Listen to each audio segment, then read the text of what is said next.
Assalamualaikum, Mas Kukri. Waalaikumsalam. Bang Is, apa kabar? Sehat ya? Tambah kelihatan muda aja nih Bang Is ini. Ya, gara-gara berkurung di rumah nih, Mas. Wah, berkurung di rumah, langsung ganti kulit jadi kelihatan lebih muda, Bang. Hibernasi, Mas, hibernasi. Oh, siap. Jadi kelihatan seger juga nih Bang Is. Ya, saya sudah tidak ketemu dengan Mas Kukri lagi. Sudah kira-kira 7 bulan kira-kira ya. 7 bulan kira-kira. Ya, teman-teman di sini kantor sini kangen semua sama Bang Is. Nah, nanti kita datang lagi lah kalau udah aman. Oh, siap. Ditunggu Bang, tunggu ya, Bang. Kita akan mau berdiskusi panjang ya. Siap. Saya yang sukanya sama Mas Kukri ini adalah orangnya supel, enak diajak ngobrol, dan kemudian egaliter, dia tidak melihat di mana saja kita ngobrol. Nah, saya perlu kasih tahu juga ini kepada pemirsa kita, Mas Kukri ini, dia adalah CEO dari satu media besar yang ada di Semarang, Jawa Tengah. Beliau yang menjalankan kelompok media di sana, dan ini luar biasa karena Koran Suara Merdeka ini adalah koran yang punya perjalanan panjang, punya sejarah panjang dengan kemerdekaan. Sudah berusia berapa tahun, Mas, kira-kira? Ini 70, Bang. Nah, 70 tahun. Bayangkan itu sebelum kemerdekaan, ya, hampir sama ya. Nah, iya, Bang. Jadi sudah ada, dan itu adalah menjadi koran perjuangan. Nah, yang saya tahu, ini koran ini dulu dirintis oleh kakek saya, beliau, Bang. Kakek beliau. Ya. Nah, Mas bisa cerita dulu, Mas, bagaimana bisa menjalankan koran ini dan apa ini Suara Merdeka ini? Oke, terima kasih, Bang, dan salam sehat untuk pemirsa semua. Jadi saya adalah generasi ketiga di Suara Merdeka Network ini. Saya diserai tanggung jawab oleh bapak saya sebagai generasi kedua di tahun 2010, Bang. Oh, okay. Di tahun 2010. Kemudian di tahun 2014 kita bertransformasi, Bang. Yeah. Kita bertransformasi dari koran konvensional menjadi integrated marketing services. Oh. Kita sekarang setiap hari ada 8 terbitan koran. Kita ada jaringan 100 radio di seluruh Jawa Tengah. Oh. Kita ada divisi digital. Divisi digital ini ada digital pemberitaan kita sendiri di suaramerdeka.com. Kita ada suaramerdeka.tv. Kita ada YouTube channel. Kita ada Facebook, Twitter, dan juga Instagram. Kemudian kita ada televisi juga, Bang, di Semarang. Regional televisi. Kita ada event organizer yang menghandle semua event-event produk ya, event-event produk yang ada di Jawa Tengah. Kemudian kita juga ada semacam learning center, yaitu Suara Merdeka Institute, Bang. Learning center ini kita bekerja sama dengan hampir sekitar 26 kabupaten kota di Jawa Tengah. Ya, kita memberikan pelatihan-pelatihan tentang komunikasi, tentang PR, tentang jurnalistik.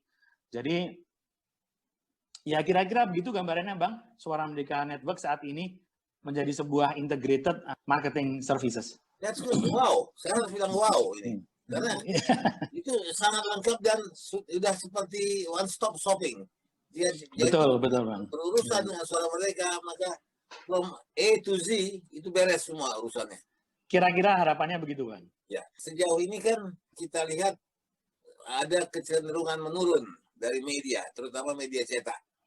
Betul. Kakek Anda dan ayah Anda jalankan itu sebagai media cetak dan sekarang bertransformasi ke daerah digital.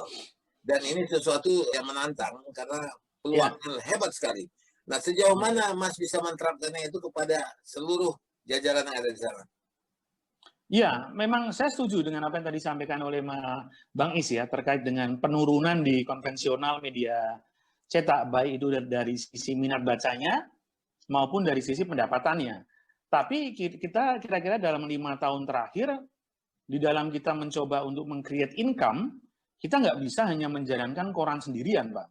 Jadi kita sekarang modelnya model paket keroyokan gitu, Bang. Jadi satu produk katakanlah masuk ke Jawa Tengah, katakanlah eventnya, launchingnya kita pegang, PR-nya kita pegang, advertising-nya kita pegang. Jadi bukan hanya di koran Bang, tapi juga kita liput di digital, kita liput di sosmed kita liput di televisi kita, eventnya juga kita yang handle. Jadi semacam tadi yang disampaikan Bang Is, semacam apa namanya one stop shopping gitu. Jadi kita bareng-bareng nih, cari income-nya bareng-bareng. Nggak bisa namanya radio cari duit sendiri, koran cari duit sendiri, digital cari duit sendiri, itu berat Bang. Bisa sesak nafas kita. Jadi kita sekarang yang kita lakukan adalah paket bersama-sama, membuat sebuah produk yang kita handle itu betul-betul bisa booming di Jawa Tengah. Booming dari sisi image-nya, booming dari sisi PR-nya, dan juga booming dari sisi launching-nya. Nah, itu yang kita lakukan sekarang, Bang. Jadi, bahasa saya itu ya dikeroyok rame-rame yang ada di network kita. Oke. Mas Kukrit, tadi Anda bilang Anda mulai memegang itu 2010. Tapi saya lihat Mas Kukrit ini tidak canggung, tidak merasa bahwa ini satu hal yang baru. Nah, latar belakang Mas Kukrit sebenarnya di mana sih? Saya ini S1 saya ada dari Amerika, Bang, dari San Diego. Kemudian S2 juga saya dari San Diego. Waktu itu saya ambil major di marketing.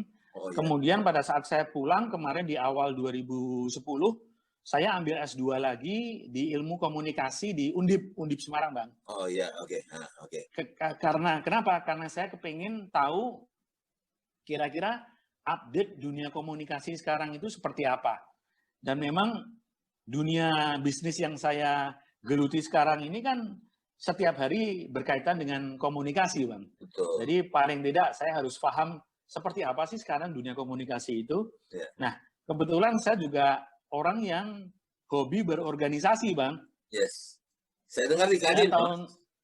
Iya, saya Ketua Umum Kadin Jawa Tengah ini sudah 9 tahun, Bang. Saya sudah 9 tahun, sekarang mungkin anggota saya sekarang ada 35 Kadin Kabupaten Kota dan ada 42 asosiasi usaha dari berbagai bidang. Ya, anggota saya mungkin sekarang ada sekitar 100.000 pengusaha, Bang, di seluruh Jawa Tengah. And it's all running well, ya? Ya, alhamdulillah, Bang, kita 3 kali mendapat predikat Kadin Provinsi terbaik se-Indonesia selama 9 tahun terakhir ini. Jadi saya rasa dengan berorganisasi ini, saya akan punya banyak teman, saya akan punya banyak network. Dengan begitu peluang bisa datang, Bang. Lebih besar. Ya, Mas. Kira-kira begitu. Ini luar biasa. Masuknya Mas Kukrit ke koran dengan pengalaman yang seperti itu di marketing, dan ini tentu sangat membantu. Karena terus terang aja, Mas, kalau dulu kita bekerja di koran, ya, itu kita kurang memperhatikan marketing. Kita memperhatikan news value. Jadi kadang-kadang marketingnya lupa, ketinggalan karena dulu kita itu menjadi wartawan otodidak. Ya. Seperti saya jadi wartawan itu tidak belajar di fakultas, saya belajar dari learning by doing. Jadi marketingnya kita lupa. Nah, sekarang Mas Kukrit ada di sana, jadi ini seperti harimau tumbuh sayap, dikasih sayap, gitu. bisa terbang, dia bisa forward, ahead, bisa menggebrak. Mas, saya melihat juga di pasar bahwa ketika saya ke Semarang dan kalau saya di Jakarta, saya mendengar bahwa pelan-pelan, slowly but sure, Suara Merdeka ini mulai memantapkan langkahnya ke depan. Nah, tapi tantangan tidak ringan karena kalau kita lihat sekarang ini kita deal, ya ini kita bicara pemberitaan sedikit. Kita deal dengan hoax, kita deal dengan berita-berita, kita ragukan kebenarannya dan kemudian kadang-kadang kita terpancing untuk ikut. Mas melihat bagaimana menjalankan pemberitaan itu? Jadi begini Bang, tahun 2019 kita mendapatkan sertifikasi dari Dewan Pers Indonesia dari 12 koran di seluruh Indonesia yang sudah teruji kualitas pemberitaannya. Jadi dari situ bisa dibilang kita 1000% free dari hoax. Dan saya dalam 5 tahun terakhir saya selalu sharing dengan teman-teman redaksi. Saya katakan bahwa mungkin era jurnalistik saat ini beda dengan era jurnalistik saat Bang Is masih muda, gitu Bang. Kalau Bang Is masih muda bisa dibilang produk jurnalistiknya adalah produk jurnalistik yang menurut saya adalah product oriented. Jadi apa yang ditulis itu adalah sebuah, menurut saya, sebuah karya seni dari si wartawan itu. Ya, karya seni dari wartawan. Seorang wartawan juga adalah seorang seniman. Bagaimana dia menulis, bagaimana dia mencurahkan perasaannya di dalam sebuah tulisan. Tapi sekarang di tahun 2015 ke depan, saya katakan dengan teman-teman wartawan saya bahwa sekarang eranya sudah berbeda. Sekarang eranya adalah market oriented product. Bagaimana kita menulis berita-berita yang kira-kira disukai oleh pembaca kita. Mungkin tidak disukai oleh penulisnya, karena tulisannya mungkin udah lebih gaul, tulisannya udah lebih pendek-pendek, tulisannya lebih dalam tanda kutip, kalau kata-kata saya mungkin dari sisi marketing ya Bang, dari sisi marketing itu semacam provokatif gitu ya, dari sisi marketing ya. Kemudian juga tulisannya itu yang eye-catching.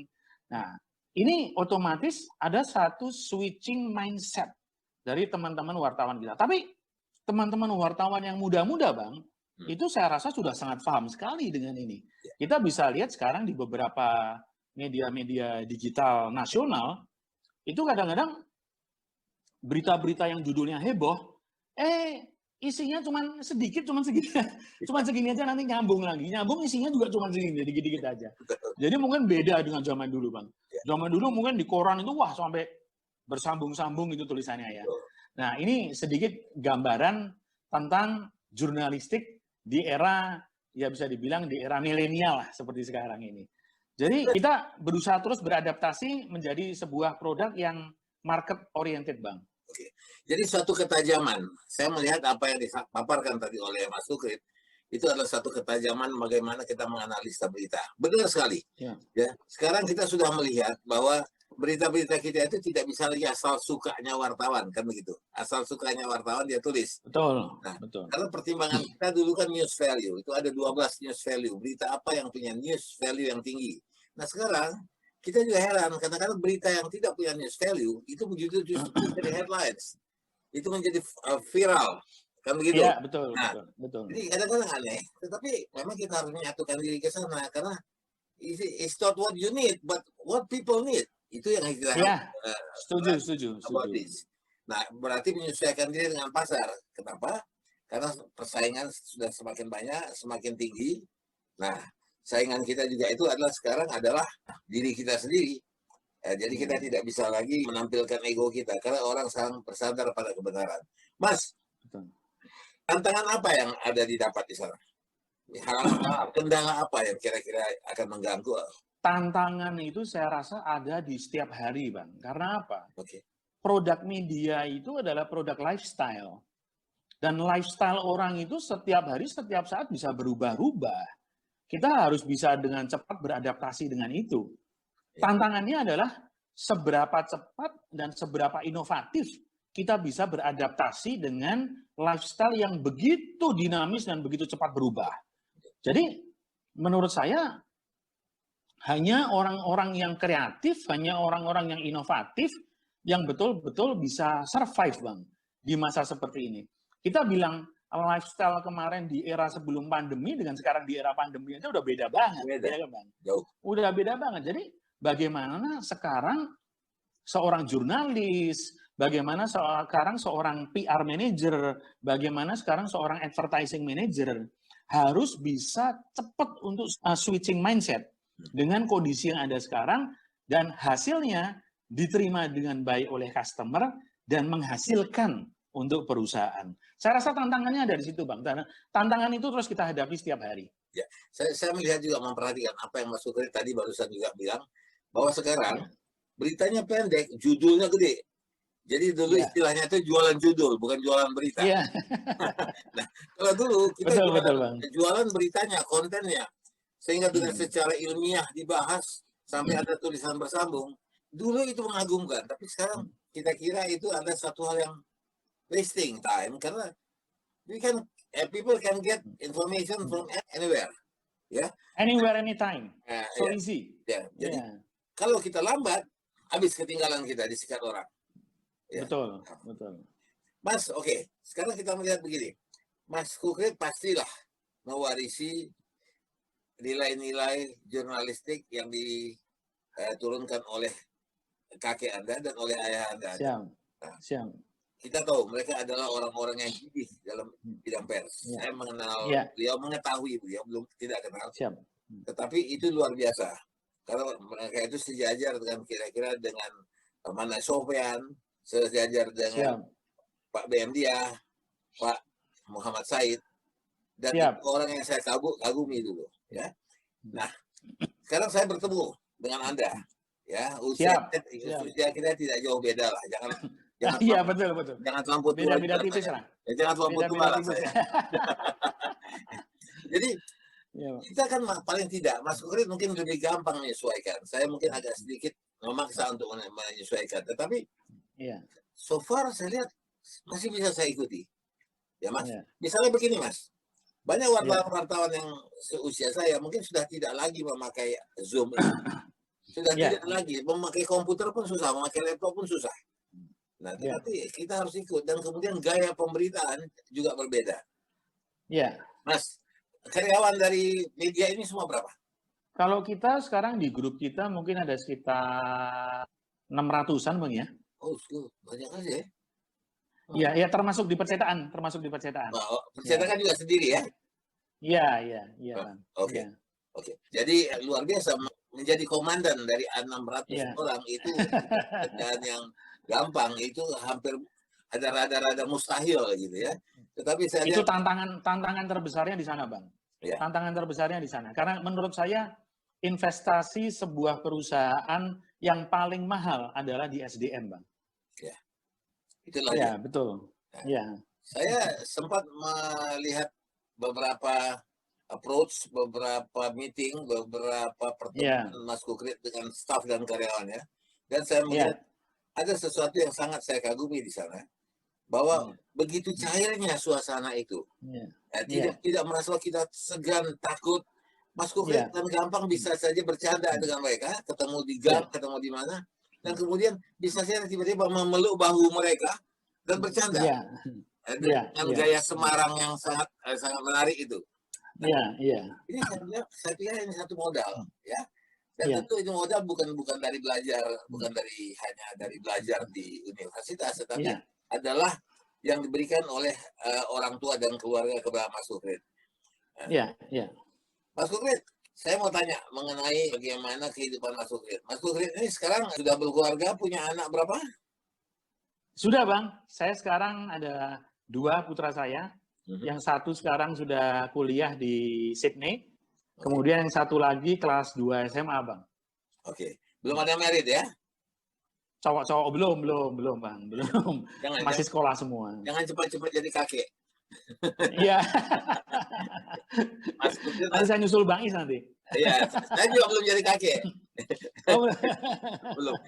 Sekarang kalau kita melebarkan sedikit, bagaimana Mas Kukrit sebagai orang media ya, sekarang sudah orang media, tapi orang lain juga pasti ya, orang bisnis juga, melihat peluang-peluang tantangan di masa ini. Tadi Mas Kukrit bilang bahwa zaman kita sebelum pandemi dengan sekarang itu sudah beda, banyak sekali beda. New normal itu secara tidak langsung itu juga mempengaruhi bisnis kita. Ada mempersiapkan langkah-langkah yang cukup baik? Iya, jadi begini Bang, di era pandemi sekarang ini cari duit susah. Dan bagaimana kita bisa mendapatkan penghasilan yang signifikan itu ya tergantung dengan kreativitas kita. Saat sekarang kita banyak meng-create PR strategi untuk government, Bang. Karena sekarang bisa dibilang Jawa Tengah ada 35 kabupaten kota, dan setiap kabupaten kota, setiap bupati ingin di-PR-kan sejauh mana keberhasilan mereka di dalam menangani pandemi ini. Sejauh mana strategi-strategi mereka untuk menyelesaikan masalah ekonomi di wilayahnya mereka. Ini yang kita lakukan, Bang. Tantangannya kita harus bisa meng-create sebuah konsep yang dimana konsep ini kira-kira 70% bisa diterima oleh mereka. Kita tidak bisa sekedar jualan space. Kita tidak bisa sekedar jualan advertising. Kita nggak bisa sekedar jualan siaran di televisi. Tapi kita sekarang jualannya jualan konsep. Jualannya jualan ide. Sehingga pada saat kita presentasi, kita memberikan ide, itu customer akan berpikir, wah ini bagus ini. Wah, kenapa kok saya tidak berpikir seperti ini? Wah, ini akan sangat bermanfaat sekali untuk wilayah saya. Nah, ini yang kita lakukan sekarang. Jadi, kalau tadi Bang Is mengatakan tantangan, sekarang di era pandemi ini, tantangannya bukan lagi double, tetapi triple, Bang. Karena apa? Dibutuhkan kreativitas tingkat tinggi untuk bagaimana kita menjual satu produk-produk kita menjual program-program kita dengan specific needs yang dibutuhkan oleh customer kita. Di era sekarang, mungkin strategi yang kita lakukan untuk menggait customer A totally berbeda dengan yang akan kita lakukan dengan customer C. Masing-masing kita harus membuat suatu customized sales strategi sendiri-sendiri. Nah, itu yang saya katakan tantangannya sekarang menjadi triple dibandingkan sebelum-sebelumnya, Bang. Ya. Dan itu sudah terasa mengganggu ya, Mas? Dikatakan mengganggu juga enggak ya, karena memang eranya sekarang seperti itu, loh. Eranya sekarang dibutuhkan, sekarang ini kan kompetisi di dunia media, di industri media ini kan tough sekali, Bang. Sangat ketat, sangat tough. Hanya mereka-mereka yang inovatif, hanya mereka-mereka yang market oriented, hanya mereka-mereka yang dekat dengan customer yang bisa survive. Nah, ini yang saya katakan, ya mau nggak mau, suka nggak suka, siap nggak siap, kita harus lakukan itu, Bang. Jadi, itu yang kira-kira kami lakukan saat ini, Bang. Ya. Karena begini, Mas, dulu kan kalau kita bilang kartu kita dicetak, itu kan ada border. Ya, ada border di mana daerah jangkauan di mana koran itu sampai ke tempatnya. Tetapi sekarang kita borderless. Yang kita lakukan sekarang itu bisa didengar bukan hanya di Indonesia, tetapi juga bisa di seluruh dunia. Bisa melihat, di situ kan kita uji eksistensinya. Apakah ini bisa menarik bagi mereka. Jadi jualan kita tuh lebih banyak pasarnya. Kalau dulu kita tahu daerah Semarang katakanlah. Oh, kita tahu bagaimana demografinya, bagaimana orang-orangnya, seleranya. Sekarang kita menghadapi selera yang banyak dan kita harus pandai bermain di situ. Betul. Saya setuju. Saya mengaminkan apa yang dikatakan oleh Mas Kukrit. Jadi tentu pekerjaan itu banyak sekali. Nah, tapi yang saya heran ya, walaupun begitu banyak, tapi Mas Kukrit belum berkeriput ini. Luar biasa ini. Oh gitu ya? Mungkin karena saya rutin perawatan wajah mungkin, Pak. Rutin perawatan wajah, jadi keriputnya nggak kelihatan. Ya, bukan. Karena Mas Kukrit juga masih muda. Iya, Bang. Ya, saya juga akan lakukan itu. Jadi gini, maksudnya, Bang. Dari penampilan yang menarik itu akan timbul hal-hal yang menarik. Nah, termasuk berpengaruh kepada kita punya bisnis, kan begitu. Nah, betul, Bang. Betul, setuju. Apalagi Mas Kukrit ini saya lihat orangnya gampang akrab, cepat cair, dan tiba-tiba seperti udah sahabat yang sudah puluhan tahun. Betul, saya ingat sekali pertemuan kita yang secara formal di salah satu plaza di Indonesia ini, kita langsung bisa bercanda seenaknya gini. Saya bilang, wah, inilah, that is the man. That is the man yang orang yang bisa menguasai lingkungannya. Nah, jadi Mas Kukrit selalu dalam bicara menaburkan semacam aura positif ya. Aura positif ya. Tapi bukan positif COVID, Mas. Beda. Oh iya. Jangan. Takutin itu, Bang. Ya, dan kemudian bisa sangat menarik. Nah, you the one what we call it magnetism person. Menarik magnet, menarik apa saja. Dan mudah-mudahan itu berpengaruh pada pasar. Iya. Nah, Mas, saya lihat di bidang yang lain, jangan hanya di bidang ini. Kadin itu sebagai pengusaha koran, sebagai mogul newspaper, atau ada bisnis lain? Saya memang ada beberapa bisnis yang lain, Bang. Kebetulan kita juga ada di bidang properti, kita juga ada di bidang pendidikan, kemudian kita juga ada di bidang tenaga kerja, Bang. Jadi kebetulan saya ini udah 3 tahun ini kita juga ekspor tenaga kerja industri ke Jepang dan ke Jerman juga, Bang. Jadi memang mungkin kalau dari sisi Kadinnya sendiri, saya itu di Kadin sudah sejak tahun 2008, Bang. Jadi dari 2008, dan kebetulan bapak saya dulu sempat jadi ketua Kadin Jawa Tengah 15 tahun. Pak Budi Santoso, bapak saya. Dan kebetulan memang bapak saya ini orang yang hobi berorganisasi. Dan dari ketiga anaknya bapak, kok turunnya itu cuman ke saya yang hobi organisasi juga. Jadi saya juga waktu itu saya pernah jadi ketua HIPMI Jawa Tengah, saya presiden Indonesian Marketing Association Jawa Tengah juga, saya juga ketua SPS Jawa Tengah, Serikat Penerbit Surat Kabar Jawa Tengah. Kemudian saya ketua umum Persatuan Tenis Jawa Tengah, saya ketua umum Persatuan Golf Jawa Tengah. Saya juga sekarang di Kadin, sekarang saya sudah 9 tahun, Bang. Dan manfaatnya apa?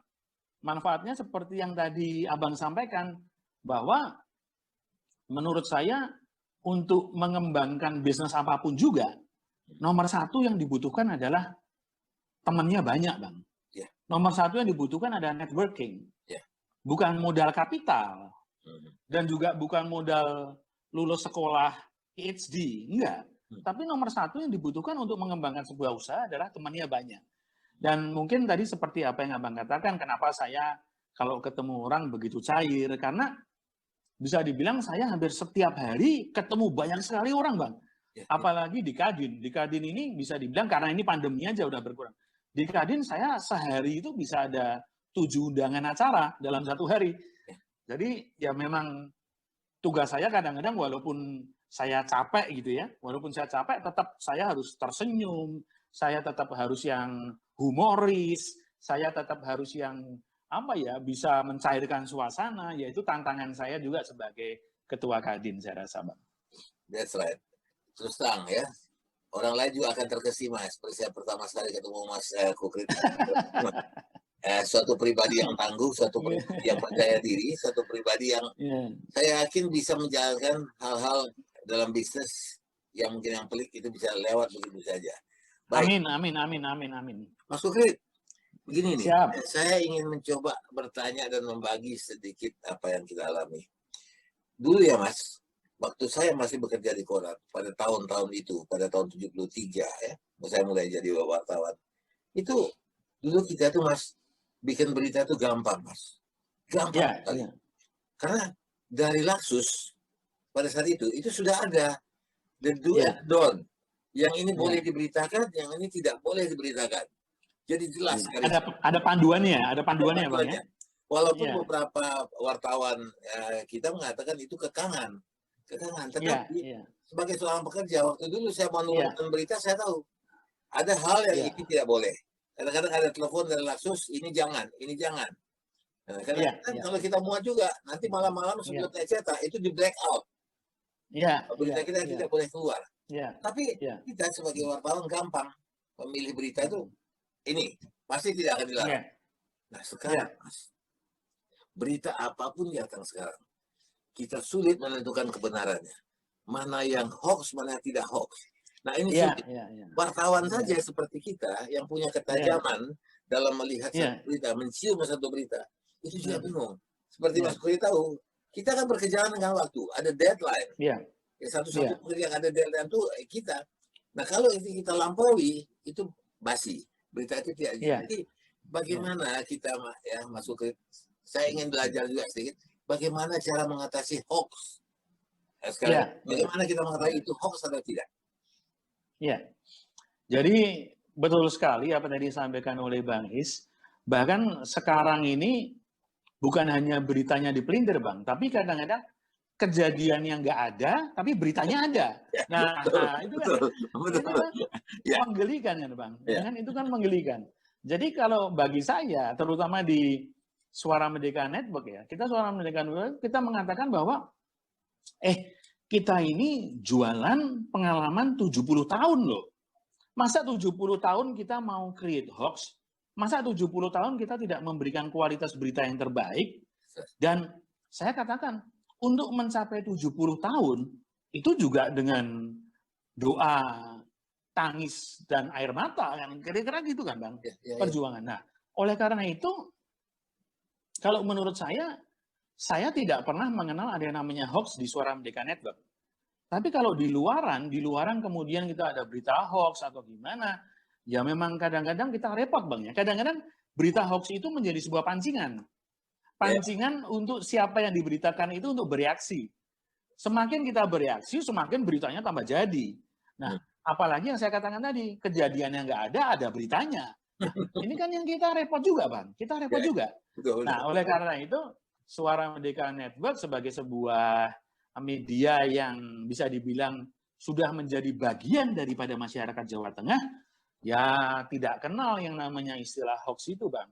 Begitu Suara Merdeka memberikan satu berita hoax, satu berita yang tidak bisa dipertanggungjawabkan, selesai itu. Pengalaman kita 70 tahun dah nggak dianggap lagi sama orang. Satu kesalahan aja akan menghapus bisa 1000 kebenaran. Hanya karena sekali kita memberikan berita yang tidak berkualitas. Bukan hoax loh, Bang. Tapi berita yang tidak berkualitas saja bisa sudah menghancurkan 70 tahun pengalaman kita di industri media ini, Bang. Saya rasa begitu. Ya, jadi ini menarik. Jadi kalau selama ada ketakutan kita kepada hoax, bukan itu saja, ternyata juga ada berita yang tidak bermutu, berita yang tidak bernilai, atau berita sensasi, itu bisa rusak. Jadi kalau istilahnya kan begini, panas setahun bisa hilang oleh hujan sehari. Jadi habis semua. Nah, dengan kata lain, ketika Mas Kukrit mengatakan hal itu tadi, saya berpikir bahwa sekarang Suara Merdeka 70 tahun sudah mendapat trust, sudah mendapat kepercayaan dari masyarakat. Dan itu tidak akan dirusak dengan 1-2 berita yang kampungan lah, begitu ya saya katakan. Dan itu aset kita yang paling berharga, Bang, saat ini.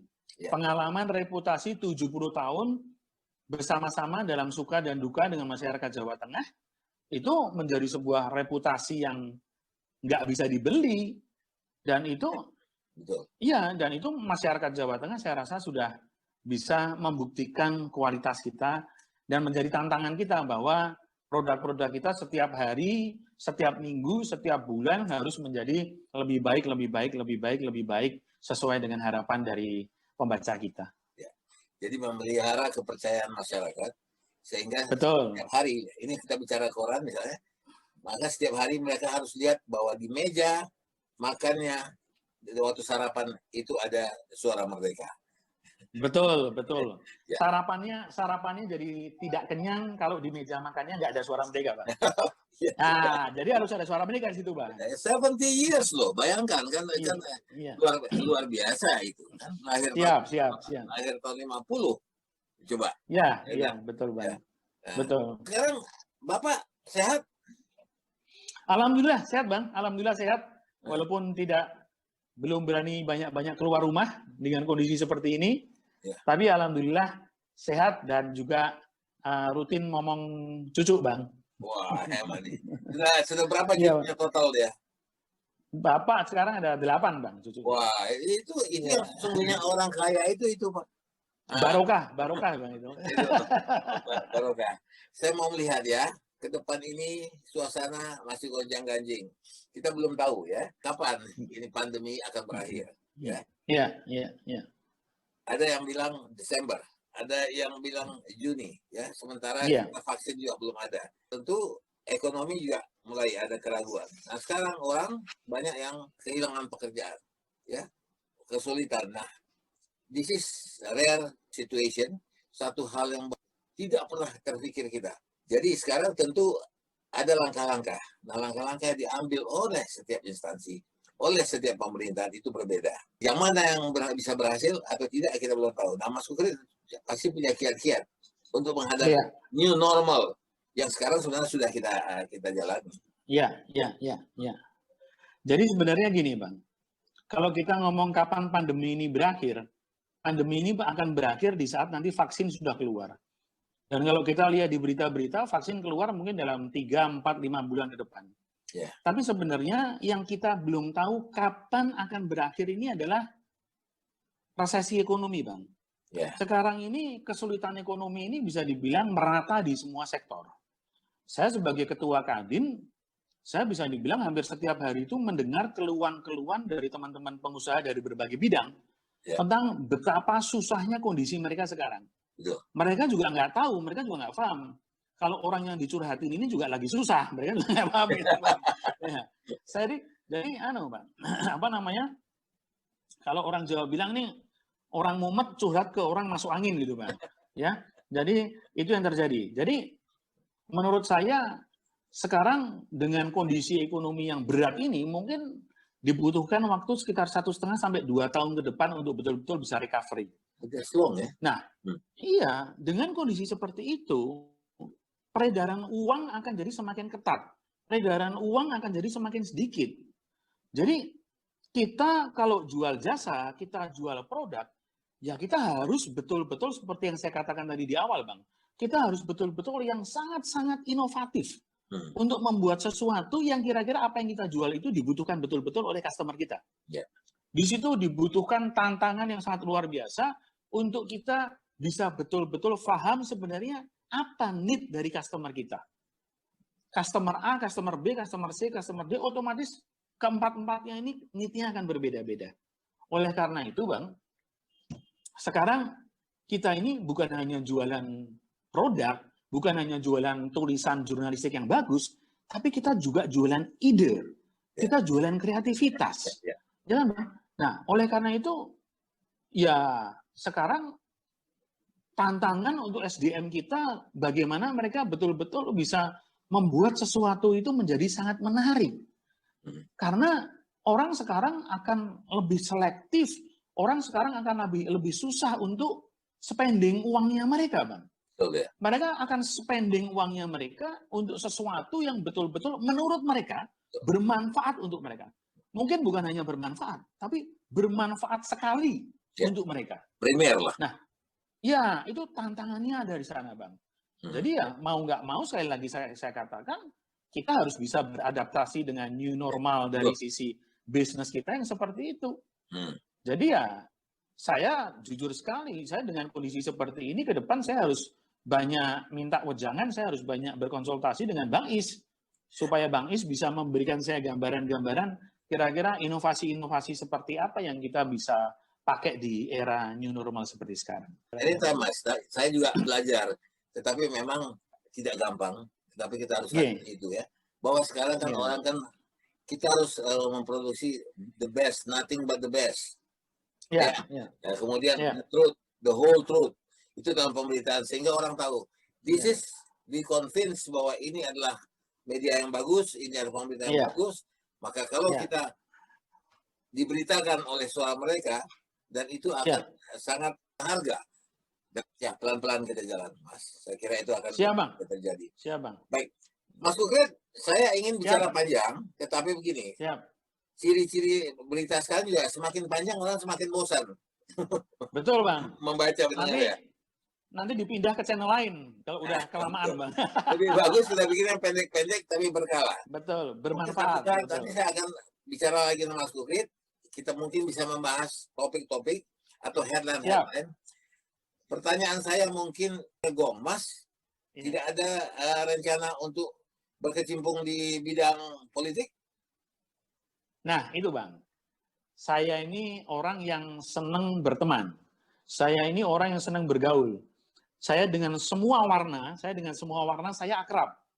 Saya dengan semua warna di Jawa Tengah ini saya sudah seperti saudara, Bang. Kalau seandainya saya berpolitik, kemudian saya bergabung dengan satu warna, otomatis warna-warna yang lain akan menjaga jarak dengan saya. Nah, itu yang saya bisa sedih, Bang. Jadi mungkin untuk saat ini saya belum ada gambaran ke arah sana, Bang. Saya masih ingin fokus sebagai businessman, saya ingin fokus di Kadin juga melayani teman-teman dunia usaha dan bisa memberikan kontribusi, bukan hanya kontribusi di bidang politik, Bang, tapi juga kontribusi di bidang perekonomian. Kira-kira begitulah gambaran awalnya, Bang. Yang utama pada saat ini ya. Siap. Siap. Orang-orang seperti Mas Kukrit ini dicari. Orang-orang yang bisa membantu pemerintahan kita, sehingga apa boleh buat ya. Mau tidak mau segalanya itu harus ada politik. Mas Kukrit, wartawan memang harus mempunyai segala warna. Kita ini adalah pelangi. Ya, kita adalah biang lala, kita tetap indah, dan biang lala itu biasanya timbulnya setelah hujan berhenti. Jadi setelah pandemi berhenti, kita akan menjadi biang lala lagi. Mas Kukrit, amin, setuju. Terima kasih sekali. Terima kasih, Bang. Kita ketemu lagi ya, Mas. Sehat-sehat, jangan lupa pakai masker. Siap, Bang Is, jaga kondisi selalu. Ya, selalu, Mas. Ya. Oke. Semoga sukses selalu. Terima kasih Bang. Terima kasih. Waalaikumsalam. Waalaikumsalam. Terima kasih.